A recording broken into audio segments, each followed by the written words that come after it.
Happy Monday, everyone. It's Coach Elizabeth here with Monday Morning Manifestation. And on today's show, I'm so excited to do a little mini book review of Lewis Howes' The Mask of Masculinity.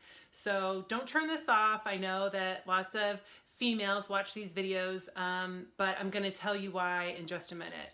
I had the privilege of hearing Lewis speak at a conference this summer, and he was kind enough to stay after and sign all of our books. And I promptly brought the book home and dropped it on my husband's nightstand and said, here, this book is for you, go read it. And he never did. So one Sunday I needed to cozy up with a book and I said, hey, maybe I should read this because Lewis said it was for women as well. And I was blown away by what I learned from this book, you guys. This was huge. Lewis talks about how he had a really aggressive rise to success, and he was an athlete. He did all these things, right? Like if you guys follow him on Instagram, you'll see all of his stuff, but he's kind of done quite a bit. And he left feeling a little bit disconnected, right? He started seeing that he was in these hotel rooms at night after doing these big speaking gigs and book tours, and he felt a little unfulfilled because he didn't have these deep emotional connections. So he started to dig into why.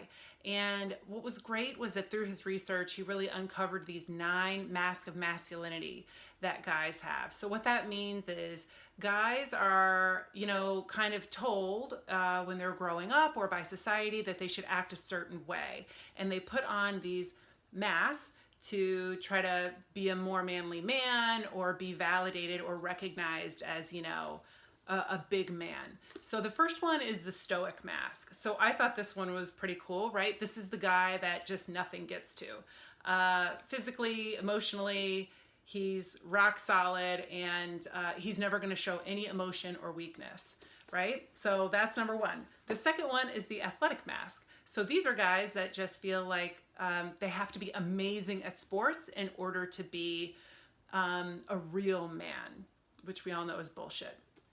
I don't think, Steve Jobs was great at sports, and he was pretty awesome. The third one is, the material mask. So this is the rich guy. This is a guy that may be lacking in some other areas. Maybe he's not a great athlete. Maybe, he doesn't live up to one of these other masks, so he fills himself with material things.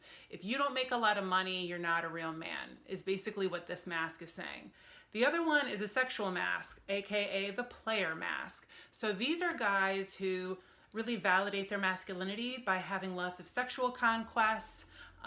They don't commit, they're forever the playboy, which I hate that term, but it's what's used, right? That's what these kind of guys are.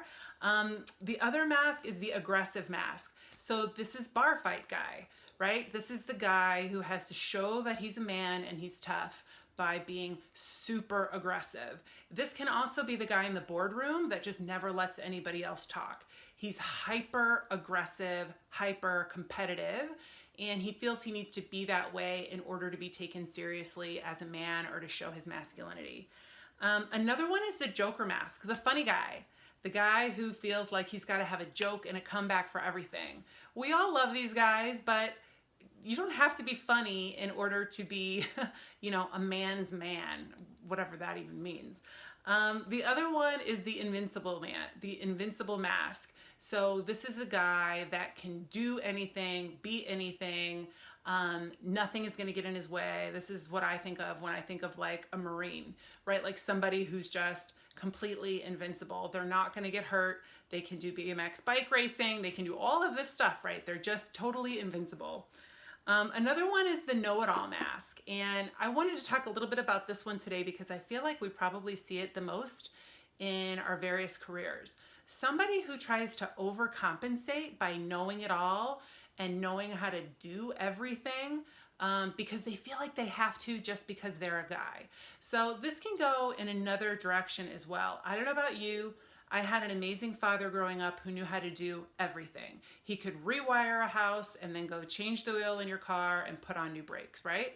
So when I met my husband, he had all sorts of other strengths, but rewiring houses isn't one of them.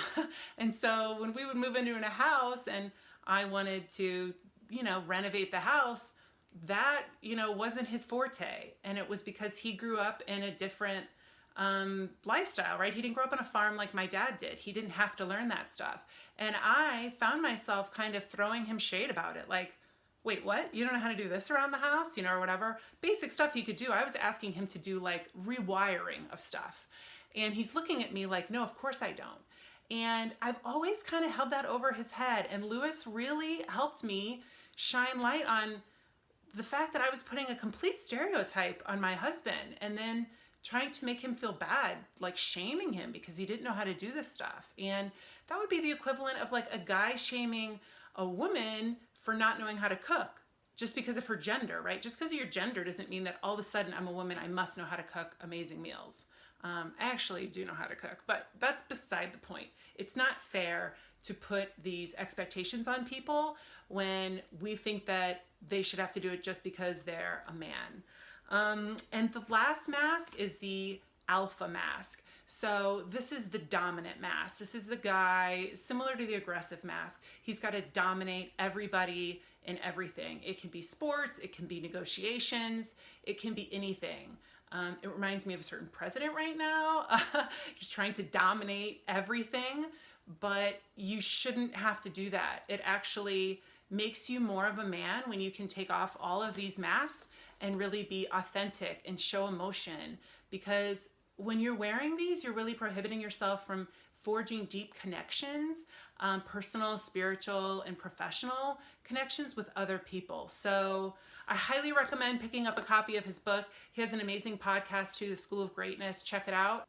So that's my tip for this week. Try to check yourself. If you start putting unfair expectations on the men in your life, and if you're a man, if you start to feel unworthy and you start to hide behind some of these masks, just notice that you're doing it and that it's not necessary. And you're actually way cooler if you can be more vulnerable and authentic.